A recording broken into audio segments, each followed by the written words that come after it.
और इसी बीच इस वक्त की बड़ी खबर का रुख कर लेते हैं। एसआईआर को लेकर सुप्रीम कोर्ट में सुनवाई हुई है। सुप्रीम कोर्ट ने चुनाव आयोग को फिर कहा कि आधार और वोटर आईडी को वैध दस्तावेज माना जाए। सुप्रीम कोर्ट की तरफ से सुनवाई में यह बड़ा फैसला सुनाया गया है। इलेक्शन कमीशन ने सुप्रीम कोर्ट को दलील दी और कहा कि राशन कार्ड पर आपत्ति है, ईपीआईसी इसीलिए नहीं क्योंकि ये विशेष सघन पुनरीक्षण है और आधार फॉर्म में मेंशन है। सुप्रीम कोर्ट ने कहा कि आधार और ईपीआईसी को शामिल करें और कोई फर्जी मिले तो केस टू केस बेसिस पर एक्शन ले लें, लेकिन इन दोनों को 11 दस्तावेजों जैसा शामिल जरूर कर लें। मामले पर कल फिर से सुनवाई होनी है और कल सभी पक्ष अपनी अपनी दलील रखेंगे। आपको बता दें कि और इस पूरी खबर के अधिक जानकारी के साथ न्यूज 18 संवाददाता शंकर आनंद हमारे साथ दिल्ली से फोन लाइन पर हैं। शंकर, क्या जानकारी है?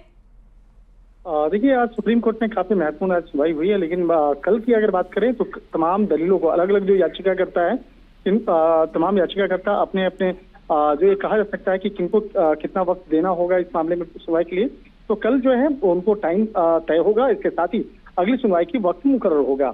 आज इस मामले में देखा जाए तो जिस तरह से बिहार में विशेष मतदाता सूची पुनरीक्षण का जो मामला है, इस मामले पर जिस तरह से तमाम मसलों को रखा गया और इस मसले पर आज सुधाकर सिंह भी आज कोर्ट में हालांकि पहुंचे थे और जिस तरह से इस मामले पर देखा जाए तो अलग अलग जो याचिकाएं दायर हुई थी, अलग अलग उनकी तरफ से कई सीनियर एडवोकेट भी पेश हुए थे। सीनियर एडवोकेट गोपाल शंकर नारायण जो हैं, जो एडीआर की तरफ से पेश हुए थे और इसके साथ साथ वो तमाम आज कोर्ट में सुनवाई के दौरान में अब तमाम दलीलों को रख रहे थे।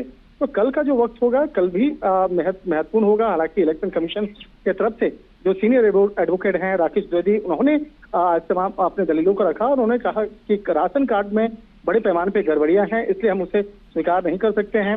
आधार के बारे में जो हालांकि आज कोर्ट के द्वारा निर्देश दिया गया कि वो केस टू केस देखा जा सकता है, अगर किसी केस में अगर गड़बड़ी होती है तो उसको अलग से जांचा जाए। इस मामले में एपिक कार्ड के बारे में भी बताया गया। एपिक कार्ड से भी जो समस्या है, क्योंकि उसमें फॉर्म में जो एपिक नंबर के पहले जो प्री फील्ड है उसके नंबरों का संशोधन होना है।